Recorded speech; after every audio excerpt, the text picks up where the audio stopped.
consultoría.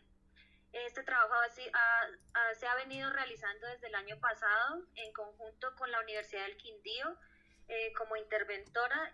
Quien lidera el proceso es el ingeniero Carlos Arturo García. Y pues aquí el ingeniero Alfonso, coordinador por parte de la consultoría, les va a hacer una presentación en donde va a presentar pues, los principales aspectos relacionados con la revisión y actualización del Manual de Estabilidad de Taludes. Luego de que él finalice la presentación, se tiene un espacio de 30 minutos destinado para recibir sus comentarios, sugerencias y observaciones por parte de los asistentes presenciales. Cada una de las personas participantes va a tener máximo 2 minutos para hacer su intervención. Una vez cumplidos estos 2 minutos, que van a estar controlados por un timer que ustedes van a observar en la pantalla, el micrófono va a ser silenciado, por lo que les agradecemos por favor preparar y formular muy bien su pregunta. Una vez hagan ustedes sus comentarios, el ingeniero Alfonso Ramos tendrá 2 minutos para hacer la réplica correspondiente. También les recordamos que en la página del INVIAS existen o están dispuestos los enlaces de las matrices para que ustedes por favor consignen sus observaciones y también los asistentes virtuales. También en las mesas a la entrada de estos recintos hay unos códigos QR en donde que estos los remitirán a estas matrices. Entonces le doy la palabra al ingeniero Alfonso. Bueno, muy bien, muchas gracias. Siguiente, por favor.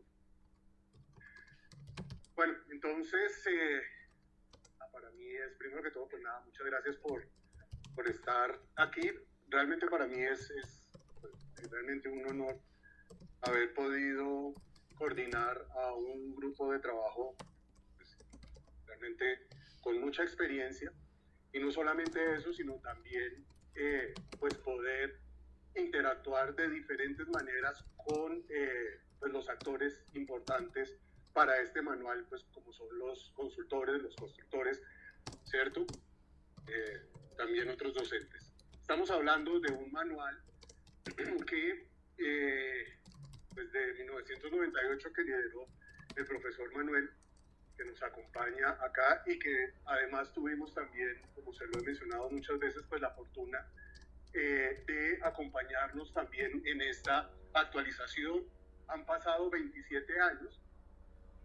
Para todos es natural pensar que era ya necesario hacer esta actualización, y en este momento entonces les estamos presentando este manual del 2025. Ustedes ya tienen posibilidad de revisar los detalles del mismo, y aquí mi objetivo no es justamente darle detalles porque no nos alcanza el tiempo. Sin embargo, sí quiero mencionar los aspectos generales relevantes que se abordaron en el mismo.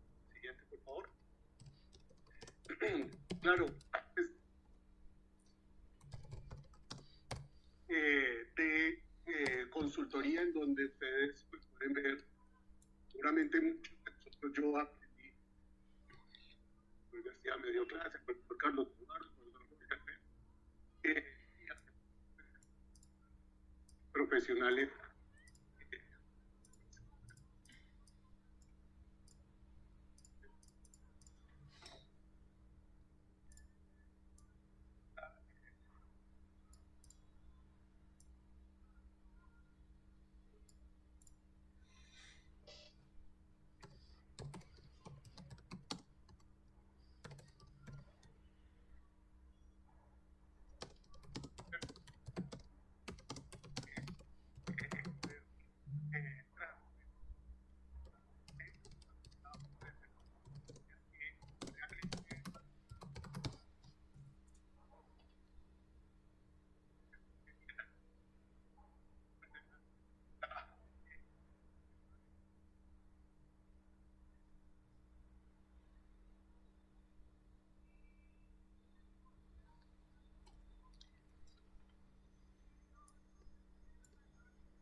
Hola Castillo, el abogado Álvaro Gutiérrez, especialista en evaluación económica de proyectos Manuel Hernández, y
Uno, dos, tres, uno, dos, tres. Uno, dos, tres, uno, dos, tres. Está mal. Uno, dos, tres, uno, dos, tres, uno, dos, tres. Sí, sí. ¿Sí le está llegando? ¿Sí le está llegando? Uno, dos, tres. Dos, tres. Sí, perfecto.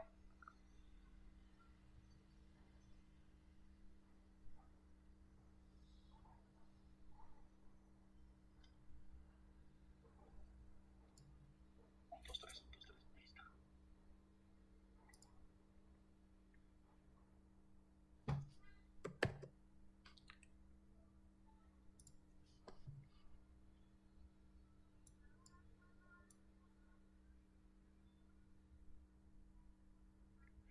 bueno, muy bien, entonces continuemos.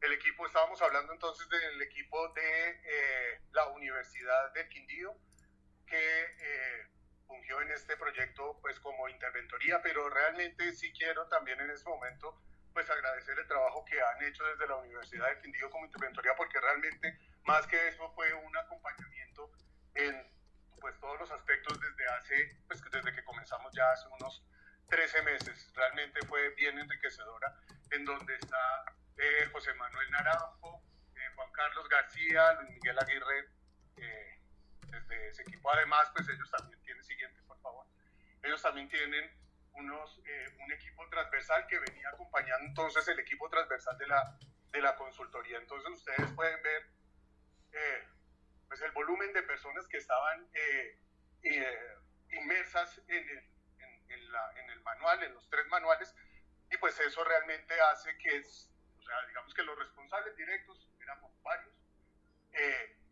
y pues bueno, eso es interesante, ¿cierto? Y con mucho conocimiento, y pues bueno, eso es de resaltar. Adelante, por favor.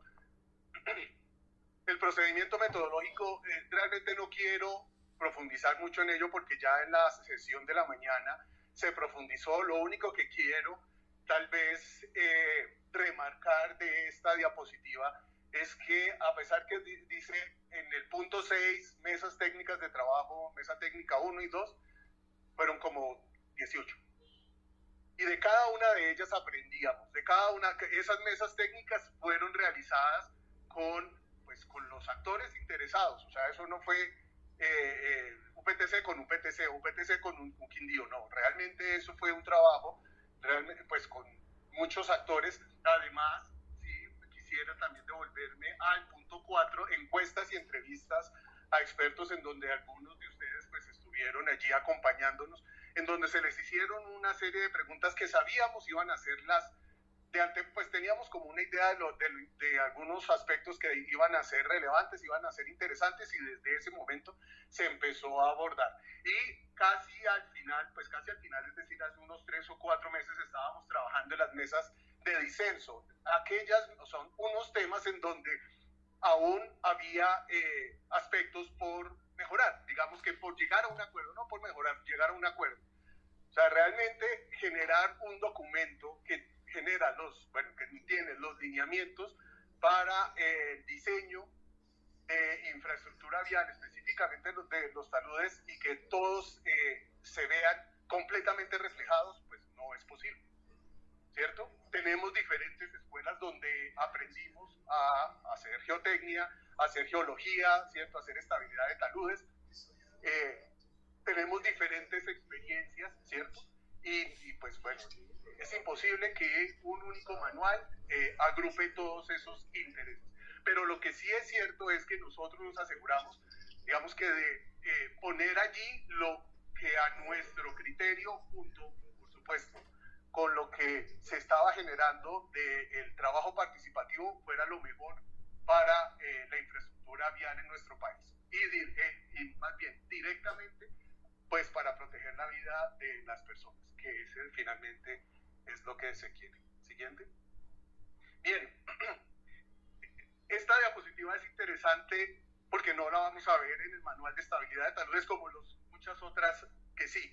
Aquí solamente quiero tal vez mencionarles allí en ese cuadrito superior izquierdo para ustedes la cantidad de documentos técnicos que fueron analizados. Es decir, casi, miren las temáticas que van desde, bueno, manuales regionales y mundiales que se revisaron 27, pasando por todas esas temáticas. Todos hemos tenido la posibilidad de realizar un proyecto de grado o una tesis, ¿cierto? Esa primera parte se aproximó a ese ejercicio, ¿cierto?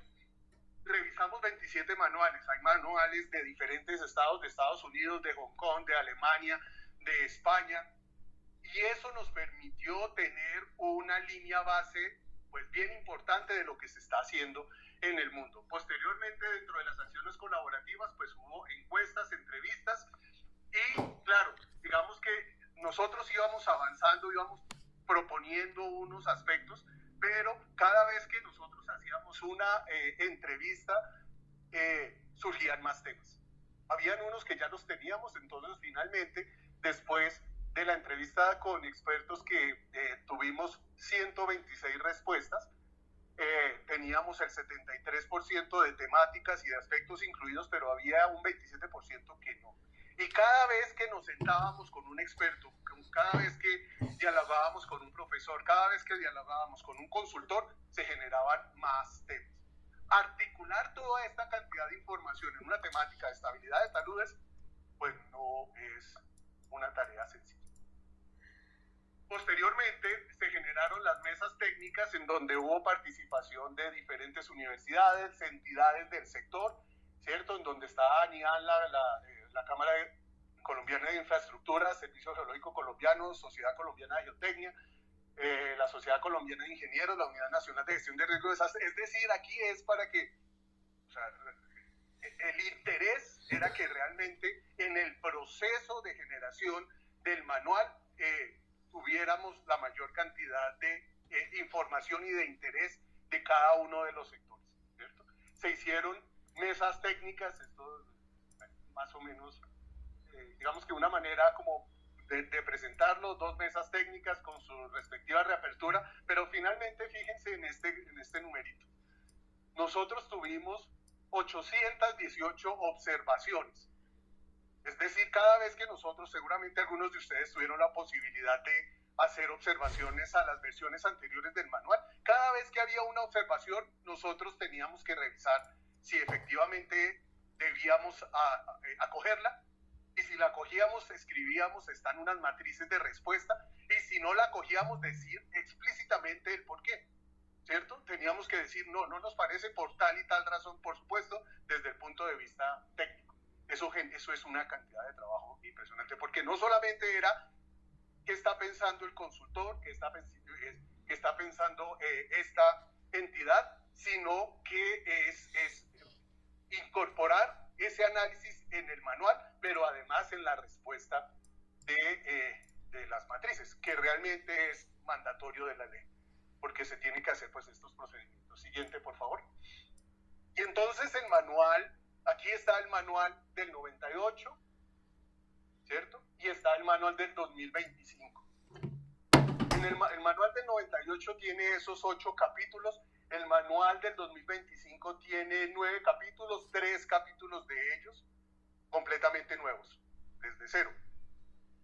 El capítulo de modelo geológico geotécnico, el capítulo 5, que pensemos que coincidencialmente es el centro, ¿cierto? Que está ahí en el centro del número de los capítulos, pero realmente yo también concibo el capítulo 5 como el centro del manual de estabilidad de taludes, ¿cierto? Y hay unos capítulos que alimentan el modelo geológico geotécnico, y del modelo geológico geotécnico se entrega información para desarrollar entonces pues las propuestas de estabilización, análisis de estabilidad de taludes. Pero digamos que quiero remarcar esto porque, como lo mencioné en la sesión anterior, el conocimiento del territorio es lo importante. Todos sabemos que hacer estabilidad de taludes, pues la estabilidad de taludes no se hace desde el escritorio, ¿cierto? Hay que entender, hay que analizar, hay que estar en campo, y eso efectivamente está metido allí en el capítulo 5. Además, pues ustedes, bueno, tenemos unos temas que son transversales, que es el tema de los lineamientos de infraestructura verde vial, corredor geotécnico, gestión de riesgo de desastres y cambio climático, y el tema de Building Information Model. Sin embargo, en este manual, el tema de gestión de riesgo de desastres quedó como un capítulo separado, digamos que entendiéndose que no separado porque no está articulado con el resto, sino porque es tremendamente importante para nosotros darle su espacio especial en la organización del manual. ¿Bien?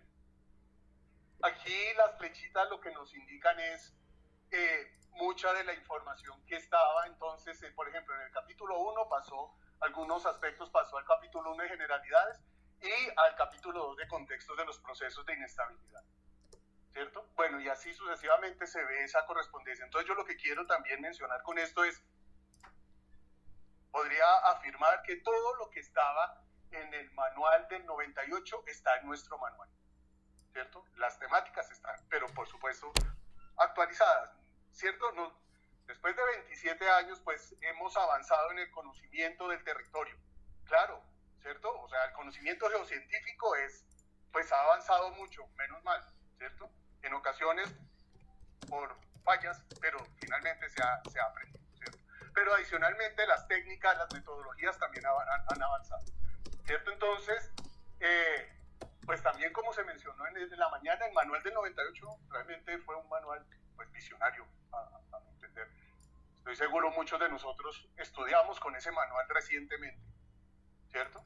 Y ese fue, pues digamos que pasar el manual del 98 tiene un poco menos de 300 páginas, nuestro nuevo manual tiene 900 y algo de páginas, lo que en ocasiones da la sensación que va a ser complicado de entender, ¿cierto?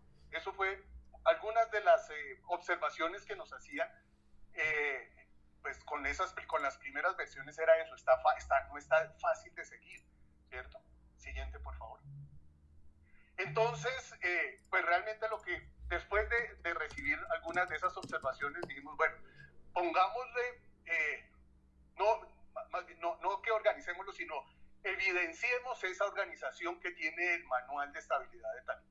Entonces, fíjense, tenemos un gran primer paquete que podríamos llamarlo Diagnóstico y Análisis General de las Condiciones del Talud, en donde está el capítulo 1, Generalidades, capítulo 2, Contextos de los Procesos de Inestabilidad, capítulo 3, Métodos de Investigación de Movimientos en Masa, y un anexo que es Inestabilidad de taludes en Colombia. Ese es un paquetico, ¿cierto? El siguiente paquete es Caracterización, Modelado y Análisis de Estabilidad, en donde está el capítulo 4, 5 y 6, Caracterización de Suelos y Rocas, el modelo geológico geotécnico, y el capítulo 6, Análisis de Estabilidad en Suelos y Rocas. Y al final un paquete que es Diseño y Seguimiento. Esta figurita la van a encontrar en el capítulo 1 al comienzo, y lo que pretende es, todos los capítulos van a tener como cuando uno llega a un centro comercial, uno no sabe dónde está parado, entonces uno dice, usted está aquí. Bueno, ahí en el manual va a haber en cada uno de los capítulos algo como usted está aquí, para que uno sepa en dónde justamente está toda la organización del manual. Pero claro, uno también ya con ese abrebocas de los capítulos, uno dice, no, pero es que hace falta tal cosa, no, ya hace falta tal otra, estoy seguro, porque explícitamente nosotros tuvimos que dar respuesta a algunos de los comentarios diciéndole no se contempla porque pues no está dentro del alcance. Entonces por eso es importante que tengamos presente al menos como objetivo general. Hay muchos otros aspectos que se generan y pues que están allí en el manual, pero aquí es importante tener en cuenta que esto es a donde apunta este manual. Proporcionar lineamientos actualizados para la identificación de movimientos en masa, así como su análisis, diseño y monitoreo. Entonces de ahí ya salen una cantidad de cosas que tal vez tenemos sería chévere encontrar en el manual, procesos constructivos, ¿no? ¿Cierto? Simplemente para dar un ejemplo general, pero seguramente cada uno de ustedes tendrá en mente y dice, uy, no, pero sería, si la cosa es, mejor dicho, aquí está enmarcado el trabajo que se realiza. Siguiente. Y bueno, este simplemente es una figurita en donde quiere dar a conocer que el capítulo 1, 2, 3, esta figurita no la van a encontrar en el manual, este es solamente como de manera visual, pedagógica. Un gran paquete que está en el anexo A, capítulo 1, 2, 3 de diagnóstico y análisis general de condiciones del talud, 4, 5 y 6, caracterización, modelado y análisis de estabilidad, y el capítulo 7 de anexo B, diseño y seguimiento, todo, digamos que articulado y pues con los temas transversales, los DIP, cambio climático, gestión de riesgo de desastres, corredor técnico y siguiente. Entonces, claro, fíjense, como el tema de estabilidad de taludes realmente, pues no es un tema lineal, ¿no? No es que uno comience, no es como otras actividades en ingeniería civil, que uno comienza, ¿cierto? Una actividad de construcción, ¿cierto? Insumos, ¿cierto? Y termina con el producto. La estabilidad de taludes no es así, es algo que realmente uno podría decir que es circular, ¿es cierto? Es allí un ciclo. Entonces, fíjense que están nuestros 3 paquetes, ¿cierto? Y aquí lo que quiero que tengamos en cuenta es que para el capítulo 5, que es nuestro capítulo de modelo geológico geotécnico, se alimenta del capítulo 2, del capítulo 3 y del capítulo 4, ¿cierto? Y una vez tenemos el modelo geológico geotécnico, pues ya podemos hacer un análisis de estabilidad de taludes y rocas, ¿cierto? Y después con ese análisis de estabilidad podemos hacer métodos de estabilización y protección, ¿cierto? Pero hay muchos insumos que vienen desde atrás para alimentar ese capítulo 5. Entonces, siguiente. Entonces, ustedes van a encontrar al inicio de cada capítulo una figurita como esta, en donde en la parte central, digamos que está relacionada justamente con lo que tiene el manual en ese capítulo, ¿cierto? En el capítulo, entonces este es para el capítulo 2, que se alimenta entonces en la sección, en el capítulo 1, digamos que lo que está a la izquierda y lo que está a la derecha, son insumos y productos del capítulo del que se está hablando, ¿cierto? Entonces, si yo necesito hablando del contexto geológico y condiciones antecedentes, pues estoy hablando específicamente en la sección 2.1, descripción y clasificación de los procesos de inestabilidad, pues yo tengo que alimentarme de lo que viene de la sección 1.5, contexto de la inestabilidad de taludes en Colombia, ¿cierto? No voy a ponerme a explicar uno a uno, pues digamos que de todas las asociaciones, pero lo que sí quiero, por favor, que quede en mente es que lo que pretende esto es, justamente, si usted está parado en el capítulo 2, usted sabe que si usted quiere llegar al modelo geológico geotécnico, usted tiene que haber entendido, hablado, desarrollado la sección 2.1, 2.2 y seguramente habrá tenido que pasar por la sección 1.5. ¿Listo? Y esa es la forma como de establecer el dónde estoy yo parado en el manual. ¿Listo? Siguiente. Este es para el capítulo 3 de una manera similar, en donde el capítulo 3 está relacionado entonces con el diagnóstico de caracterización del talud y pues tiene análisis de información preliminar y reconocimiento en campo, tiene esas secciones. Esta es la investigación geotécnica, que cuando nosotros estamos hablando de la investigación, como que antes nosotros tenemos como en mente, bueno, es la investigación del subsuelo, pero no, en este capítulo está la investigación del subsuelo, la investigación de la superficie y además pues el monitoreo que se le tiene que hacer a los movimientos, ¿cierto? Todo eso está metido en este capítulo, en el capítulo 3. Siguiente. Bueno, vamos a seguir capítulo 4, cada uno de ellos tiene la figurita del capítulo 5, aquí simplemente para que tengamos en cuenta. Este es el capítulo del modelo geológico geotécnico, ¿cierto? Entonces tenemos modelo geológico conceptual, hidrogeológico conceptual, después geológico observacional, hidrogeológico observacional y modelo geotécnico. Yo sé que para nosotros los geotecnistas, cuando uno habla de como una aproximación observacional, uno ya está pensando pues, en lo que decía de Sagi, ¿cierto? Digamos que aquí es como haciendo como un equilibrio entre lo que hacen desde la geología y desde lo que pues nosotros, digamos que específicamente en geotecnia se hace. Entonces, también aquí nos tocó cambiar un poquito el chip, porque cuando nosotros nos hablan eso de un modelo, ¿cierto? De una aproximación observacional en geotecnia, estamos pensando en algo, aquí cambia un poquito. Pero esto no es que nosotros lo acabamos de inventar, ¿no? O sea, realmente, bueno, esto ya en muchas escuelas en el mundo se ha venido avanzando. Fíjense que este modelo geológico y geotécnico, ¿cierto? Finalmente tiene asociado incertidumbres, calidad de datos. No es lo mismo hacer, pues si uno tiene muy buena investigación del subsuelo, pues por supuesto la incertidumbre es baja y de alguna manera uno tiene que ser consciente de esa incertidumbre y verse reflejado en factores de seguridad, ¿cierto? En decisiones que se tomen o probabilidades de falla en decisiones que se tomen con esos modelos siguientes. Este es el capítulo ya que se hacen los análisis de estabilidad, en donde está la sección, bueno, condiciones de conocimiento de las condiciones y criterios para la evaluación de la estabilidad y cálculo, análisis y evaluación de estabilidad de taludes. Y todo eso, es decir, aquí hago estabilidad de taludes porque yo ya tengo un modelo geológico geotécnico, ¿cierto? Aquí yo ya tengo, bueno, pues digamos que resultados de esos modelos y pues para saber si debo hacer estabilización y protección y pues todo lo que viene en el capítulo 7. Adelante. Y el capítulo 7, que está relacionado con el diseño y seguimiento que se le debe hacer a los taludes y las medidas específicas que eventualmente se tienen que usar para estabilizar los taludes. Entonces tenemos, por supuesto, una primera parte que es de principios de diseño y consideraciones ambientales. Aquí en este momento recuerdo que yo debo decirles,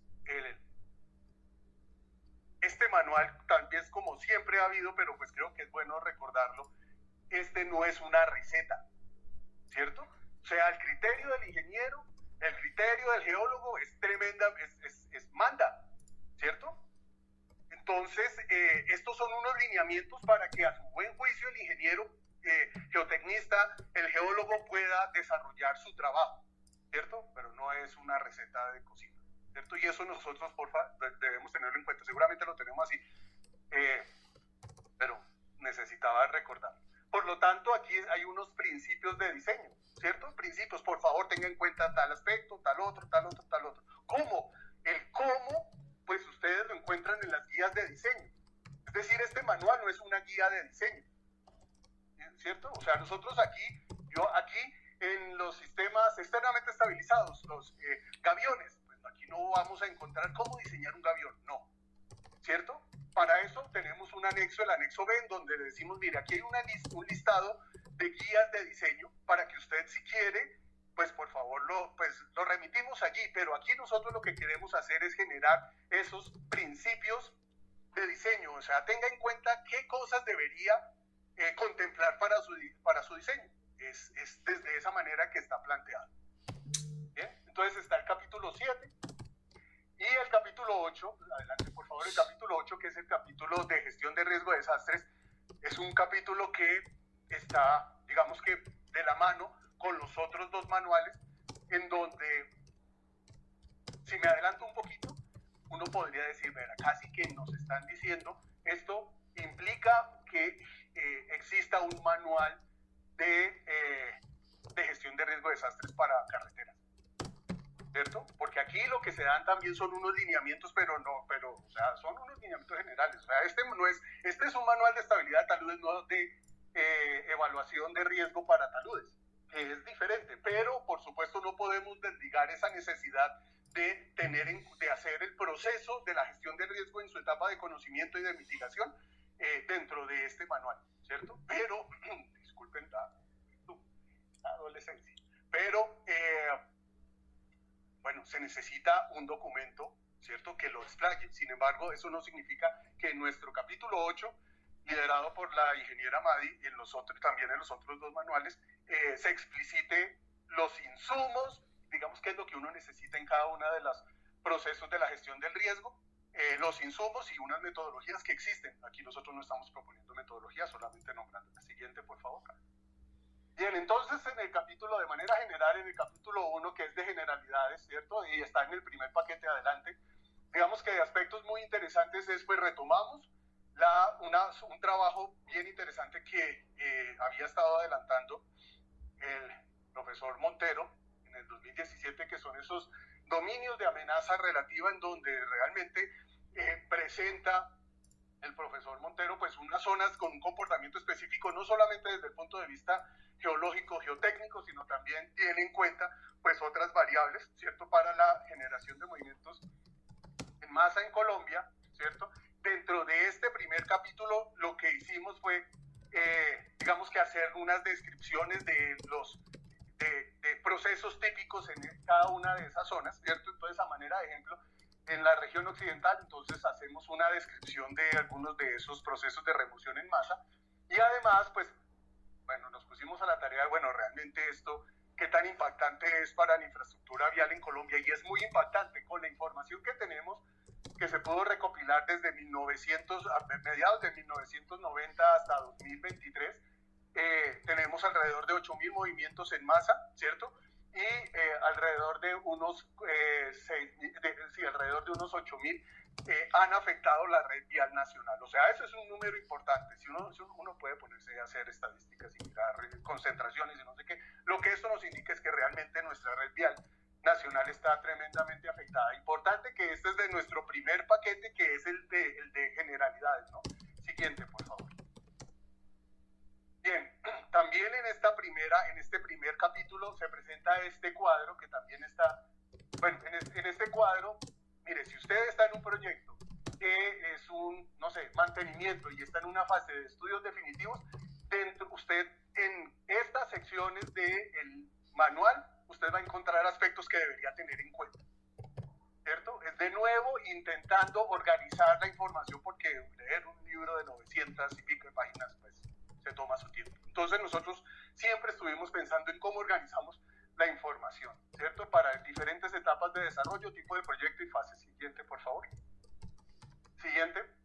En el capítulo 2 de los contextos de los procesos de inestabilidad, entonces tenemos dos paquetes: descripción y clasificación de los procesos de inestabilidad, características de los movimientos en masa, la clasificación, diferentes clasificaciones de movimientos en masa, hasta la que típicamente nosotros estamos usando en Colombia, la clasificación de Junquetal, también unida con el proyecto multinacional andino. Allí es un trabajo también muy interesante que se hizo, pues, de comparar diferentes sistemas de clasificación, para qué sirve uno, para qué sirve el otro, ventajas, desventajas desde un punto de vista crítico.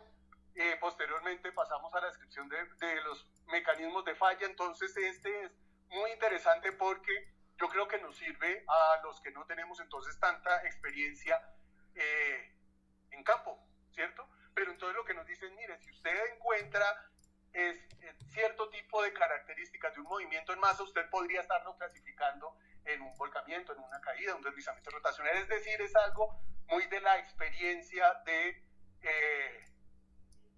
las personas que hicieron parte del manual, y entonces es justamente el mecanismo de falla, entenderlo, ¿cierto? De las cosas que siempre nos han enseñado, y ya después, cuando uno tiene un poquito más de, pues, oportunidades de estar en campo, si uno no le pega al mecanismo, puede estar haciendo cosas que no deben ser, ¿cierto? Entonces, realmente, de nuevo, entender el mecanismo es tremendamente importante. Y por otro lado están las causas de los procesos de inestabilidad. Hay diferentes maneras de abordar este tema. Nos fuimos finalmente por factores inherentes y factores contribuyentes y detonantes. Y dentro de los contribuyentes y detonantes, pues también nosotros habíamos avanzado muy bien en los factores climáticos y los factores sísmicos, ¿cierto? Pero después nos dijeron, oye, que ustedes se les está olvidando el factor antrópico, ¿cierto? Y bueno, entonces, claro, sí, se nos estaba olvidando, y eso fue todo un proceso, un reproceso, no un reproceso porque no no lo hayamos hecho, más bien entonces de abordar ese tema que no lo hayamos hecho inicialmente. Siguiente, por favor. En el capítulo 3 de métodos de investigación de movimientos en masa, siguiente. Entonces, quiero que tengamos en mente que en este capítulo es muy relevante porque determina la complejidad del proyecto, ¿cierto?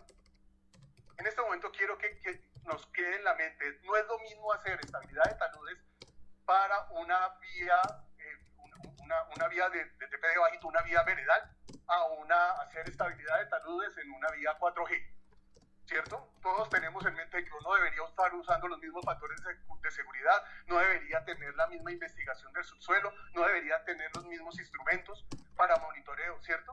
Pero eso, pues bueno, aquí lo tenemos abordado, pero entonces para eso hay que calificar de alguna manera la complejidad del proyecto. Y esto lo hacemos entonces en el capítulo 3. Siguiente, por favor.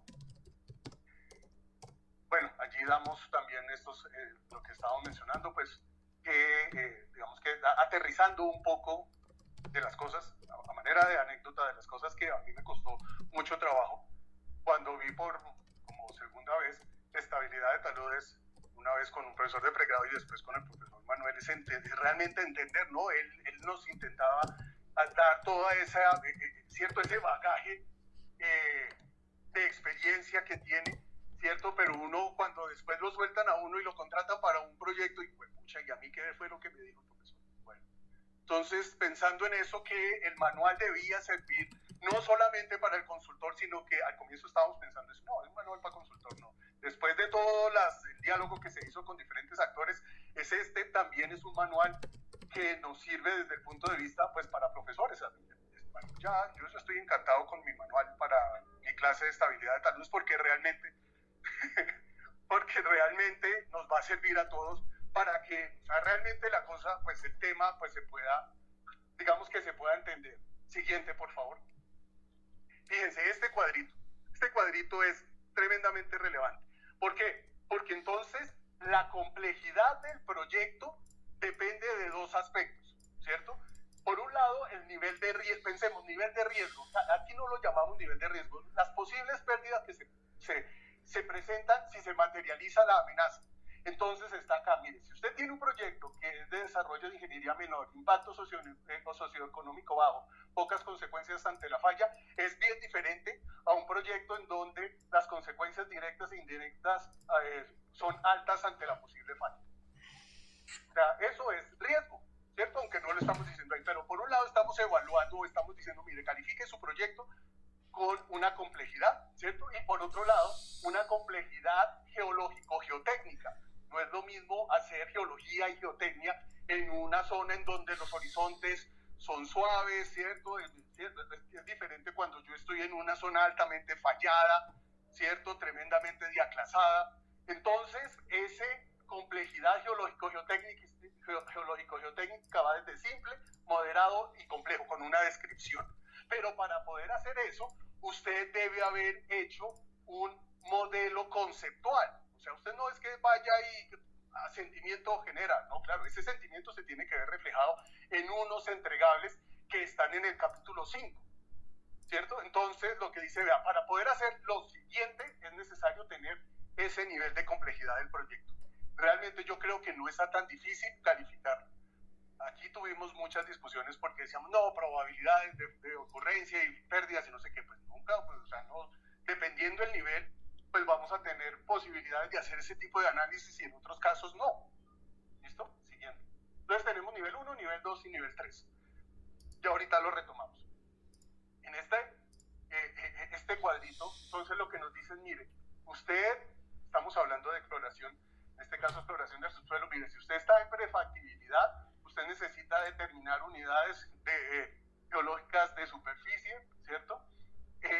Usted necesita determinar las condiciones generales de estratigrafía, condiciones de agua, ¿cierto? Identificación de la inestabilidad y usted, digamos que se recomienda, bueno, usted puede hacer exploración indirecta o también exploración directa bueno, con ciertas características, y va hasta, si usted está en un diseño detallado, usted ya necesita determinar unidades de geología para ingenierías detalladas, ¿cierto? En donde usted ya debería tener las propiedades mecánicas, físicas, hidráulicas de cada una de esas unidades. ¿Y cómo lo hacen? Pues exploración indirecta, perforaciones, se necesitan tener muestras, ¿cierto? Es decir, es diferencial lo que se tiene que hacer en cada una de las etapas, y por supuesto las UGS y las UGI, pues por supuesto tienen diferentes escalas de abordaje. Entonces, claro, bueno, pero entonces aquí me dicen, pues, tengo que hacer exploración, ¿cada cuánto? Al comienzo decíamos, no, dejémoslo, el ingeniero debería tomar esa decisión, el geólogo debería tomar esa decisión. Sí, pero pongamos unos mínimos, ¿cierto? Entonces, por ejemplo, sí, ahí está nivel 1, nivel 2 y nivel 3. ¿Qué es eso? La complejidad del proyecto. Entonces, si tenemos un proyecto muy complejo, nivel 3, ¿cierto? Y estamos a nivel de factibilidad, entonces dice, mire, usted debería hacer exploración del subsuelo 1 cada 300 metros o 3 puntos de exploración para cada UGS detallada. Es decir, usted debe tener un modelo, saber cuáles son sus unidades geológicas superficiales, y para hacer una exploración del subsuelo, pues entonces usted debería al menos tener en cuenta, considerar estas aproximaciones, ¿cierto? Fíjense, si estamos en diseños detallados, dice, ya no son UGS, sino son UGI, unidades de geología para ingeniería al detalle, donde debería tener una exploración del subsuelo cada 150 metros o 3 puntos de exploración por cada UGI. Y además, más adelante en el manual ustedes van a encontrar pues también digamos que otras recomendaciones un poco más detalladas, por ejemplo, en función de qué tan alto es el talud y bueno, otros aspectos. Y además también se sugieren algunos ensayos pues para caracterización de materiales, ¿cierto?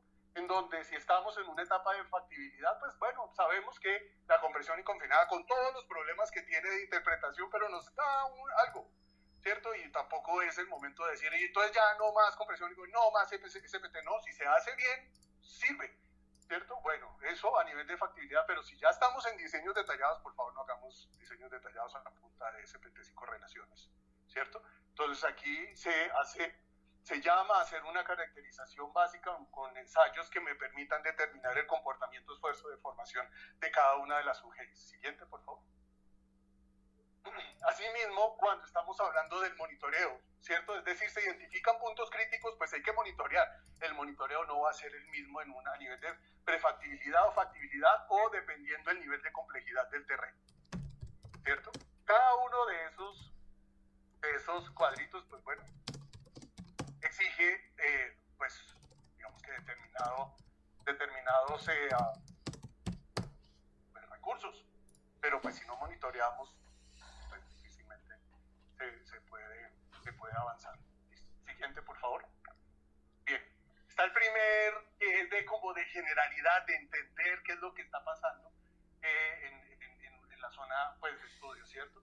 Después vamos en el capítulo 4, siguiente, caracterización de suelos y rocas, ¿cierto? En donde la caracterización, por supuesto, está de nuevo en función de la complejidad y fase del proyecto. Cuando estamos hablando de esa caracterización de suelos, pues aquí, por supuesto, retomamos los ensayos típicos que sabemos, ¿no? Y que funcionan, corte directo, pues con buen criterio, corte directo, triaxiales, ¿cierto? Pero adicionalmente, pues se incluyen pues otros que no son tan conocidos en nuestro medio, que en otras latitudes ya lo tienen, pero pues que se pueden usar, ¿cierto? El corte anular o corte simple, pues es que si estamos hablando de superficies de falla, pues los niveles de deformación tienen que ser grandes, pues para eso sirve el corte anular y también el corte simple, para generar, pues para poder entender qué es lo que está pasando en el estado crítico o en el estado estable. ¿Listo? Además, una vez se caracterizan los materiales, llegamos a esta selección final de valores de diseño. Pues claro, cuando se hace toda la investigación del subsuelo y uno tiene buena información, tiene su modelo geológico geotécnico, tiene buena información, pues usted tiene que asignarle un número, ¿cierto? Un escalar para las propiedades mecánicas y con eso diseñar. Bueno, pues se supone que ese numerito pues justamente depende de la cantidad y calidad de información, ¿cierto? Entonces aquí se habla justamente de esa selección final de valores de diseño que está en función de la incertidumbre que se implica.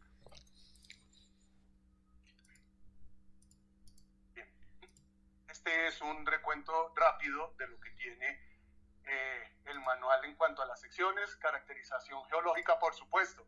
¿Cómo se puede, o sea, mejor dicho, si no entendemos la geología de ahí para allá, estamos perdidos? Hay que entender qué es lo que, pues la geología, ¿cierto? Los suelos y las rocas que nosotros utilizamos en superficie simplemente es un reflejo, pues, de todos los procesos geológicos. Por eso la relevancia de ese primer capítulo, o más bien, sí, de esa primera sección de este capítulo, caracterización geológica. Después están las propiedades ingenieriles del suelo, propiedades físicas, hidráulicas, mecánicas y propiedades químicas y mineralógicas con diferentes ensayos, ¿cierto?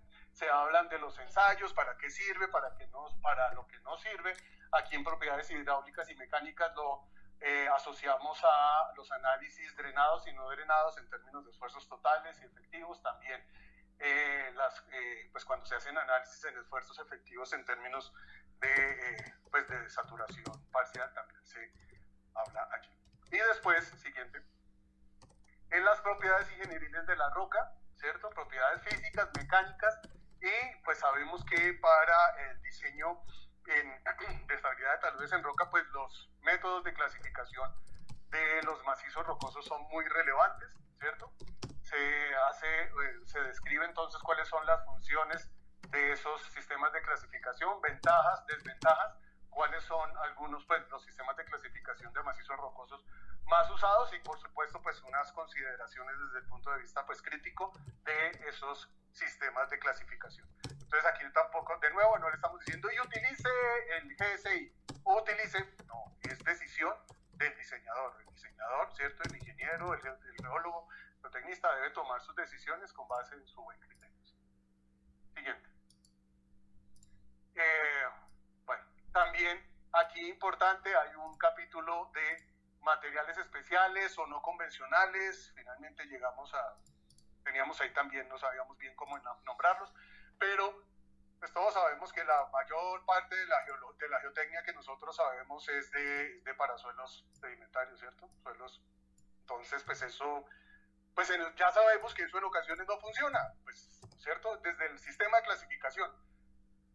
Entonces, pues eso se hace mención, ¿cierto? En estos materiales especiales no convencionales, y pues ahí están suelos volcánicos, tropicales, colapsables, dispersivos, erodables, todos esos tipos de suelos, pues, que deben llamar nuestra atención, y pues justamente entender que si no son los convencionales, pues hay que abordarlos de manera especial. Y al final también el tema de los beam soils y los beam rocks, bloques embebidos en matriz fina, pues para suelos y para rocas. Y pues digamos que muchos de estos trabajos, eso también me hace traer a la mente, es que pues hay varios aspectos dentro de este manual, que es recopilación de las experiencias que hemos tenido en Colombia. O sea, ya en este momento se ha hecho en Colombia interesantes avances en diferentes aspectos con relación a la estabilidad de taludes. Entonces la cosa no fue solamente lo que está escrito en inglés, no, también hay cosas que son muy interesantes que aportan a la estabilidad de taludes en Colombia y que están incluidos. Uno de esos temas es el tema de beam soils, pues que nosotros lo tenemos por todos lados, y la selección final de valores de diseño. Bien, modelo geológico geotécnico. El centro de nuestro manual, creería yo. Eso en el manual no lo dice en ningún lado. Eso yo creo que a mí me parece que es así, ¿cierto? Entonces, este modelo geológico geotécnico lo que nos dice es eso: entienda su territorio, entienda usted qué es lo que tiene, ¿cierto? Para poder entonces generar. Pero para eso, entonces, de nuevo, usted necesita tener un contexto de los procesos de inestabilidad, la geología, métodos de investigación de movimientos en masa, ¿cierto? Conocer entonces el terreno, hacer investigación del subsuelo y hacer ensayos para poder alimentar entonces finalmente su modelo geotécnico. Fíjense que hay como 3 niveles. El modelo geológico inicialmente era solamente modelo geológico conceptual, después modelo geológico observacional, después modelo geotécnico. Después, con base en las diferentes mesas técnicas, entonces nos dijeron, y con toda la razón, ¿y dónde está la hidrogeología? Pues por supuesto, por donde fluye, pues el agua cuando fluye por el macizo, pues es tremendamente relevante, y nosotros no le estábamos parando las bolas que debía hacer, y entonces aquí justamente se incluyó el modelo hidrogeológico conceptual, ¿cierto? Es decir, hay un paquete que es conceptual, geológico, hidrogeológico, después geológico, hidrogeológico, observacional y finalmente el geotécnico. Fíjense que esta tablita ya nos dice qué significa cada uno de ellos. El geológico conceptual y el hidrogeológico conceptual lo podemos generar con investigación geológica típicamente, digamos que principalmente de carácter secundario, ¿cierto? Un modelo geológico. Después se le incluye a ese modelo geológico, hidrogeológico conceptual, mejor información geotécnica, algo de información geotécnica, en donde ya se puede llegar a un nivel de detalle y un nivel de descripción de los materiales mejor. Y al final, si usted le incorpora investigación del subsuelo, caracterización de suelos y rocas, ensayos de laboratorio, podemos llegar a un modelo geotécnico que es el que se utiliza finalmente en muchas, pues casi siempre, para hacer estabilidad de talones. ¿Bien? Eso en términos generales. Cada uno de esos modelos está en función, no es el mismo modelo si usted está en etapa de prefactibilidad, ¿cierto? O sea, el modelo geológico conceptual, por supuesto, no es el mismo en prefactibilidad a diseños detallados, por supuesto que no. Necesita diferentes, digamos que aquí también interesante es que hay unos productos de esos modelos. O sea, queda claro que qué es lo que se espera de cada uno de esos modelos para cada una de las fases y para cada tipo de proyecto en función de la complejidad. Siguiente, por favor. Modelo geológico conceptual. Comprender y comunicar lo que se sabe sobre un sitio. El geológico observacional. Información generada durante la investigación del subsuelo específica y el modelo geotécnico. Interpretar el comportamiento probable. Realmente no me fue tan fácil, digamos que resumir cada uno de esos tres modelos, pero yo espero que se entienda. Aquí, tal vez como estamos de alguna manera acostumbrados a estos diagramas, ¿cierto? Un bloque diagrama en donde me dice cuáles pueden ser los contactos entre formaciones, ¿cierto? Ya este es un modelo geológico conceptual que puede ser en 3 dimensiones, 2 dimensiones, una sección, ¿cierto? Este es un modelo geológico observacional en donde ya se puede tener algo de información, ¿cierto? Tal vez con perforaciones en donde están valores de RQD, ¿cierto? Unos contactos que son un poco mejor definidos y posteriormente un modelo geotécnico ya de un deslizamiento, pues ya tenemos, claro, ya se tienen unos perfiles con propiedades físicas y mecánicas que este es el que va a alimentar, pues para hacer estabilidad de taludes, pues necesitamos llegar hasta acá, pero para llegar hasta acá, fíjense todo lo que tuvimos que haber avanzado. Siguiente, por favor. Entonces, en ese modelo, miren, modelo geológico conceptual, lo que está punteado es de lo que se alimenta, conocimiento y experiencia, tremendamente importante. Marco geológico, geomorfológico, historia sísmica, actividad volcánica, unidades de geología y unidades geológicas y geología estructural local, inventario de zonas inestables. Y con eso armo mi modelo geológico conceptual. Pero después sí involucro datos geológicos de campo, estratigrafía, estructurales, actualización de inventarios, topografía, investigaciones de subsuelo. Puedo llegar a pasar del modelo geológico conceptual al modelo geológico observacional. Además, fíjense que para poder llegar al modelo geotécnico me alimento del modelo geológico observacional, pero además necesito datos de pruebas de campo, laboratorio, propiedades de suelos y rocas, ¿cierto? Unidades geológicas superficiales para alimentar mi modelo geotécnico, ¿cierto? Aquí está. Entonces aquí yo ya debería tener el modelo geotécnico, las propiedades ingenieriles de suelos y rocas, las unidades de geología para ingeniería y me sirve para hacer modelación numérica, ¿cierto? ¿Qué pasa si el modelo numérico sirve o no sirve? Pues claro, ¿cierto? Uno no, todos hacemos eso, no hacemos un modelo numérico súper chévere, colores, pero ¿eso realmente refleja la realidad? No.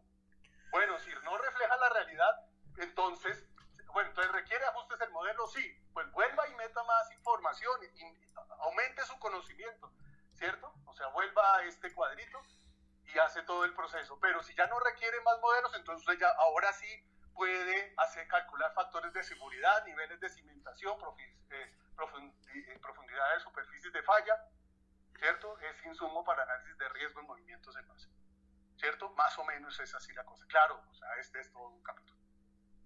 Siguiente, por favor. Bueno, entonces justamente precisamente eso es lo que estamos charlando, ¿cierto? Bueno, los requisitos, esto es a manera de ejemplo, los requisitos que debe tener el modelo geológico observacional dependiendo entonces del nivel, ¿cierto? Entonces en cartografía, claro, si estamos en una complejidad baja, ¿cierto? Nivel 1, ¿cierto? Y en cartografía, pues por lo menos vaya al sitio, no mínimo visita el sitio, mapeo, reconocimiento, croquis geológico, ingeniería, sección transversal. Pero si usted ya está en un nivel 3, en cartografía usted ya debe tener un mapa geológico de ingeniería que incluya secciones transversales del sitio con diferentes escalas y llegar hasta mapa de susceptibilidad por movimientos en masa, ¿cierto? Esto es a manera de ejemplo. Entonces ahí está articulado pues que el modelo geológico, geotécnico, pues está en función de la complejidad del proyecto. También los diferentes pruebas del laboratorio. Siguiente. Fíjense, esta figurita pues justamente como que nos ayuda a entender, bueno, tenemos un tipo de proyecto nuevo, mantenimiento, una etapa de desarrollo, bueno, una fase de proyecto, fase 1, fase 2, fase 3. Uno lo que espera es que dentro del modelo geológico geotécnico, entonces las unidades de geología, pues por supuesto están en función de la fase y de la escala, ¿cierto? Y ahí están las escalas. Si estamos hablando de prefactibilidad, pues arranquen 100.000, claro, eso hacemos todos, pero no se queden 100.000, ¿no? Si va profundizando, ¿cierto? Si usted necesita, va hasta fase 3, estudios y diseños definitivos, usted para las unidades de geología para ingeniería, usted debería tener escala 1 a 2.000 o con mayor detalle, ¿cierto? Y eso entonces está explícito entonces en nuestro manual. Adelante. Bien, entonces ya en este momento lo que se espera es que ya tenemos nuestro modelo geológico geotécnico, ¿cierto? El modelo geotécnico que ya le voy a hacer modelación numérica si es al detalle, entonces pues están los métodos de análisis. Siguiente, por favor. Bien, en este capítulo pues también hay una parte inicial de criterios de diseño, condiciones para análisis de estabilidad de taludes, y aquí viene una parte tremendamente interesante que yo sé que todos estamos en vilo y es factores de seguridad, ¿cierto? Bueno, esa parte la vemos aquí en el capítulo 6, están los criterios de diseño, y además está la sección 6.1, 6.2, condiciones y criterios de diseño, y 6.3, 6.4, 6.5, pues ya son los métodos de análisis para suelos y rocas. Pero entonces lo que quiero adelantarles es que los factores de seguridad están en función de la calidad del modelo geotécnico, de la cantidad de datos, de la etapa del proyecto, de la complejidad del proyecto. Adelante, por favor. Entonces, fíjense, claro, lo primero que hay que pensar son los escenarios de análisis, ¿cierto? ¿Cuáles son los escenarios de análisis que se proponen? Creo que no es ajeno a lo que normalmente hacemos: condición estática a largo plazo, condición estática a corto plazo y o en consolidación parcial para construcción en fases, condición de lluvia intensa con aumento de presión o variación entonces en las presiones de poros, condición sísmica y condición posísmico, pues que resistencia residual, ¿cierto? Pero entonces fíjense, para cada una de ellas entonces está esta tablita que ustedes ven arriba. Entonces fíjense, para la condición de carga estática a largo plazo, es un escenario de análisis. Entonces, ¿qué me dicen? Vámonos hasta aquí, dice factor de seguridad mínimo típico. Y entonces lo que se dice es, mire, condiciones ideales para la selección del mínimo factor de seguridad de esta tablita. Es decir, lo que dice, mire, usted para un estudio, para un análisis de estática a largo plazo, entonces usted puede tomar 1.3 como factor de seguridad para su talud, siempre y cuando cumpla esto. O sea, es un factor de seguridad bajito, que quiere decir que usted está muy tranquilo con la información, usted tiene poca incertidumbre. Entonces, ¿usted qué debería tener? Estar tranquilo. Definición detallada del modelo geológico geotécnico en el corredor geotécnico a la escala pertinente. Condiciones uniformes del suelo. Se cuenta con exploración de campo con tomas de muestras inalteradas y una cantidad de aspectos que usted debería considerar para tomar el factor de seguridad mínimo, el 1.3. Pero si usted no tiene muy poca información, pues váyase por el factor de seguridad más alto, claro. O sea, digamos que esto refleja, el interés de esto es reflejar lo que sabemos: entre mayor riesgo, ¿cierto? El riesgo está asociado con la incertidumbre, ¿cierto? Si usted tiene mucha incertidumbre, pues el nivel de riesgo va a ser mayor, entonces aplíquele un factor de seguridad grande, que el factor de seguridad, como todos sabemos, es un factor de miedito, un factor de no sé, ¿cierto? Entonces, a medida que yo sé, se disminuye ese factor de seguridad. Bien, por otro lado, es decir, este cuadrito ustedes lo van a encontrar para todos los escenarios, ¿cierto? Y ahí están esos numeritos, esos escalares que realmente, pues, digamos que nos indican mucho. Y además, claro, si usted está dependiendo el nivel de la complejidad de su proyecto, ¿cierto? Y si usted está en factibilidad o en diseños detallados, usted puede hacer la evaluación de estabilidad de taludes con cartas de estabilidad. En ocasiones decíamos, uy, pero es que cartas de estabilidad a estas horas del partido con todos los computadores que tenemos, pero son tremendamente válidos. Es más, una buena carta de estabilidad le permite a uno tener esa sensibilidad en cuanto a los parámetros. Y eso en ocasiones, y cada vez a los jovencitos se les está olvidando más eso, tener un orden de magnitud de los resultados. Y bueno, y pues, además, experiencia, pues, usan esto y con muy buen criterio. Entonces, cartas de estabilidad, sí, estamos a nivel de factibilidad para nivel 1, nivel 2. Si estamos en nivel 3, entonces puede ser, aquí lo que decimos es mejor ya utilice un método por lo menos de equilibrio límite y de ahí para adelante, ¿cierto? Si estamos a nivel de factibilidad, cuando su complejidad del proyecto es importante. Pues si estamos en diseños detallados, pues entonces, bueno, y aquí también dice, bueno, el factor de seguridad se utiliza en los métodos de elementos de equilibrio límite, puede estar más bien, estamos hablando de los factores de seguridad en los rangos superiores. Si estamos en diseños detallados, pues uno lo que dice, bueno, entonces, claro, utilice métodos de equilibrio límite en cualquiera de los 3 niveles, pero también, por favor, utilice métodos de análisis que le permitan obtener el comportamiento de esfuerzo de formación de la masa, ¿cierto? Entonces, pues ahí está elementos finitos, diferencias finitas, y de ahí para adelante SPH, pues, elementos discretos, todo lo que sabemos que existe, ¿cierto? Y dependiendo del nivel de complejidad, entonces se recomienda, entonces a nivel 1 puede utilizar el factor de seguridad mínimo, si estamos en nivel 2, un rango medio y un factor de seguridad que vaya por el de rango superior si es un nivel de complejidad alto. ¿Listo?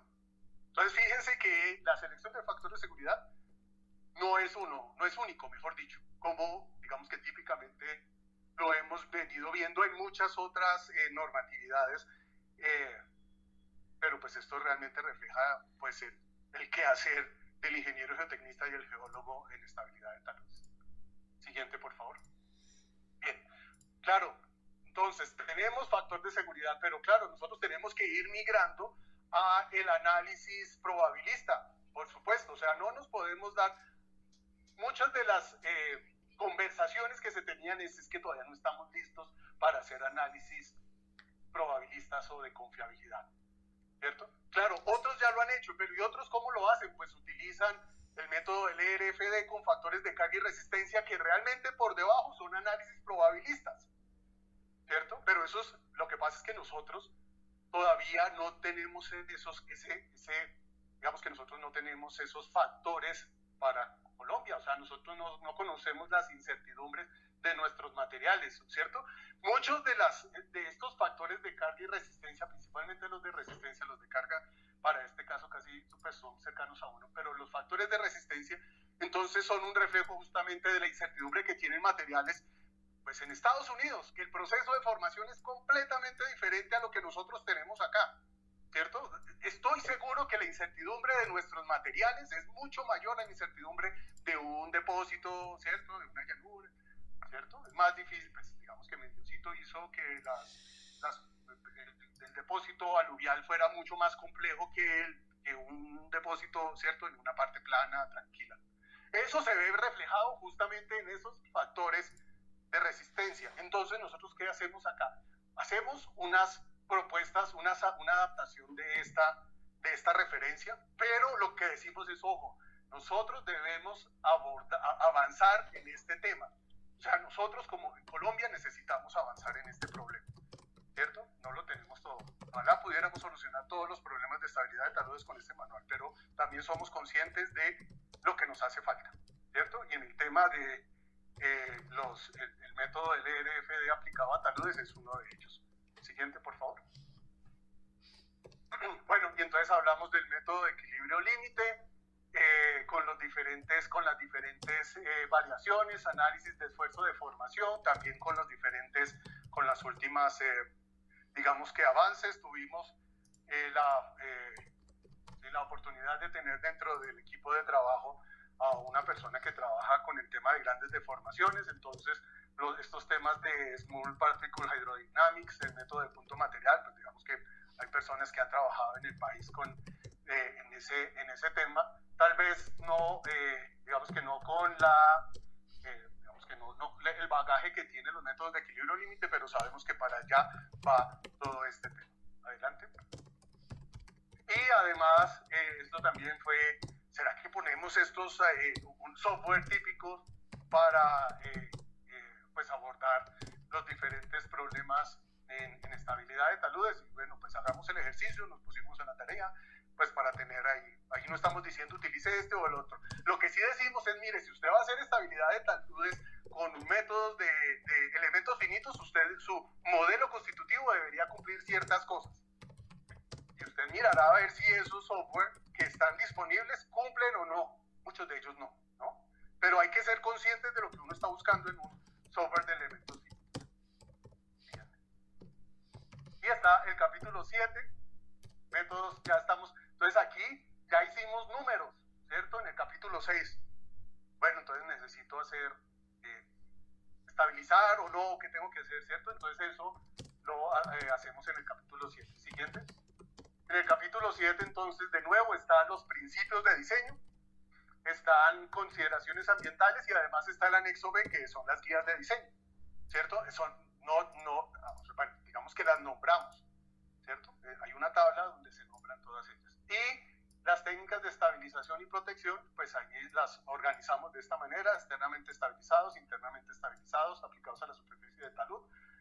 Otros métodos, ya hablamos de los otros métodos. Claro, el tema de drenaje es tremendamente importante, está en la sección 7.6. Este es drenaje, mejor dicho, en el manual de drenaje está el tema de drenaje superficial. Aquí este tema es el drenaje del cuerpo del talud, ¿cierto? Y está técnicas de mejoramiento de taludes y soluciones de ingeniería verde, en donde digamos que si uno quiere ver directamente cómo se ven reflejados los lineamientos de infraestructura verde vial, sección 7.8, ¿cierto? En otros métodos, pues en otros métodos está el tema de túneles falsos, que también gracias a pues, charlas con ustedes se han venido generando. Bueno, adelante. Claro, aquí también hicimos el ejercicio de asociar los diferentes sistemas de estabilización a diferentes tipos de movimientos en masa. Entonces casi que, claro, esto por supuesto que cada uno debería revisar, cada una debería revisar si esto aplica para su proyecto, ¿cierto? Pero creo que es una muy buena manera de dar línea como para donde debería ser. Pero ojo, ¿no? Entonces, de nuevo, si uno no detecta el mecanismo de falla, pues puede estar poniendo un sistema de estabilización que no le sirva. Siguiente. Y el tema, digamos que transversal, de gestión de riesgo de desastres, cambio climático. Adelante. Entonces, en ese capítulo 8, ese capítulo especial, ¿cuánto me queda? Bueno, en ese capítulo 8, fíjense que esta es la diapositiva, esta es la figurita que inicia, en donde están los 3 procesos de la gestión del riesgo: conocimiento, reducción y manejo, ¿cierto? Y digamos que se explaya en el proceso. Esto es lo que tiene ese capítulo. Fíjense que ahí están los 3 procesos, pero quiero avanzar un poquito más. Siguiente. Fíjense, esta tablita es muy interesante. ¿Por qué? Porque fíjense, ahí están los 3 procesos de la gestión de riesgo de desastres: conocimiento, reducción, y está el tipo de proyecto, la fase, ¿cierto? Y están unas escalas. Bueno, esas son unas escalas sugeridas para evaluar cada uno de, pues por ejemplo en este caso, movimientos en masa. Pero esta también está, una tabla similar está en el manual de drenaje, en donde el manual de drenaje tiene que abordar el tema de avenidas torrenciales e inundaciones, ¿cierto? Pero esto va dando línea a donde tiene, digamos que las escalas de trabajo en cada una de esas fases y tipos de proyectos. Lo verde oscuro está donde dice corredor geotécnico, es decir, yo dónde voy a hacer evaluación, no sé, evaluación de riesgo, es decir, evaluación de amenaza. Pues bueno, en el corredor geotécnico. ¿Qué es el corredor geotécnico? Bueno, eso es lo que se está trabajando pues con ese otro. Siguiente. Entonces, fíjense, está a manera de ejemplo, prefactibilidad fase, prefactibilidad 1, factibilidad 2, y está para hacer susceptibilidad a escala 5000. Siguiente. Si usted necesita hacer eso, susceptibilidad a escala 25000, entonces, ¿dónde lo va a hacer? En el correo geotécnico. Mire, utilice, aquí hay unos insumos y unas coberturas que no necesariamente utilícelas todas, pero sí tenga en cuenta que seguramente si están allí es porque seguramente le va a dar información, le va a servir para alimentar su análisis de susceptibilidad. ¿Cómo? Hay unos procedimientos que están, pues que ya hemos usado en Colombia, ¿cierto? Y eso ya se ha hecho, eso ya está inventado, ¿cierto? Pero simplemente aquí lo que hacemos es unas recomendaciones tal vez de unos procedimientos. ¿Cuál es el producto? Sin producto no se sabe para dónde va. ¿Cuáles son los productos? Y algunas referencias en donde ya se ha utilizado esos métodos. Siguiente. Lo mismo, este mismo cuadrito, aquí está para amenaza, escala 100, 500, ¿cierto? Seguramente es porque estamos hablando de, bueno, ya de una evaluación de amenaza a escala de detalle. Y pues, bueno, en este caso, el producto, pues ya estamos hablando de probabilidad de fallas y curvas de factor de seguridad y probabilidad de ocurrencia de ese factor de seguridad. Es decir, es diferente, por supuesto, dependiendo la fase y dependiendo el tipo de proyecto. Siguiente. Y finalmente la metodología BIM, ¿cierto? Ya sabemos, siguiente, ya sabemos que vamos para allá. Mejor dicho, dentro de las cosas que le digo a mis estudiantes en mi tiempo, si uno no sabía sistemas de información geográfica, estaba mal. Bueno, ahora nos estamos quedando, si no sabemos el tema BIM, nos estamos quedando, ¿cierto? No necesariamente para que lo usemos, pero sí para que entendamos la filosofía. Bueno, este manual ya se empieza, y los 3 manuales ya se empiezan a subir al bus, pues porque eso ya es mandatorio, ¿cierto? Este tema de integrar, coordinar los niveles geométricos de información, así como flujos de trabajo con el propósito de facilitar la colaboración multidisciplinaria y mejorar la eficiencia en el desarrollo de los proyectos. Siguiente. Entonces, pues bueno, digamos que ese tema, como les dije, yo no soy experto, yo ya me estoy quedando, tengo que subirme al bus, entonces por eso no profundizo tanto. Siguiente. Entonces aquí está, eso es a grandes rasgos lo que tiene nuestro manual de estabilidad. Digo nuestro, es nuestro, ¿no? O sea, la idea es que pues, nos apropiemos, ustedes ahora van a tener la posibilidad de revisarlo, de hacer comentarios, nosotros diligentemente haremos, pues lo revisaremos y pues analizaremos bueno, pues cada una de sus comentarios, y pues yo creo que esta es una primera parte justamente de apropiación de ese instrumento que realmente nos va a servir. Aquí todo fue pensado en proteger la vida de las personas. Ese es el fin último. Que, claro, entonces, ¿cuáles son las herramientas? Bueno, ahí está, gestión de riesgo, en todas las partes transversales y pues bueno, todo lo que se ha evaluado allí. Fíjate. Listo, muchas gracias.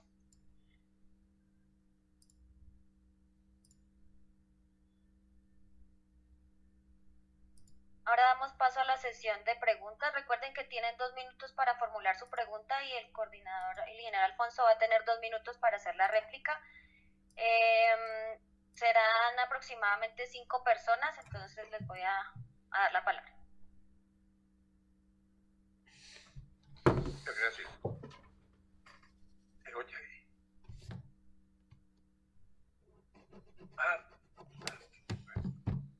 No es una pregunta, sino un comentario, o varios.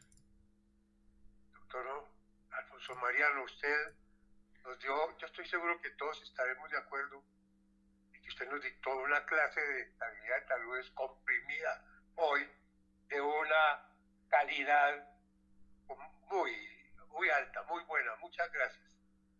Así quisiera uno, como profesor de estabilidad de taludes, reunir en este rato, no sé cuánto, media hora, 9 capítulos de algo muy bueno. Entonces, muchas felicitaciones. Por amabilidad suya, me dio la posibilidad de haber ojeado sin H y ojeado con H un penúltimo borrador de ese manual. Entonces, quisiera simplemente decir, considero que el nuevo manual es una obra excelente, extraordinaria, muy útil al nivel actual de conocimientos de la estabilidad de taludes y ciencias afines, y acorde con las necesidades viales y del transporte en general en Colombia. También esta nueva versión del manual es una valiosa contribución a la ingeniería y la geotecnia colombianas, no solo en el campo académico, usted lo dijo al comienzo, para los profesores y alumnos de estabilidad de taludes y cosas afines, de geología, de Colombia, etcétera, tanto y también para los profesionales en ejercicio como los que se están formando en las aulas universitarias. Todos nosotros, profesores y alumnos nuevos, tenemos en su manual un gran soporte, un libro escrito por muy destacados profesores e investigadores y de gran trayectoria profesional. Destaco, para terminar, luego no pasan mucho los 2 minutos, el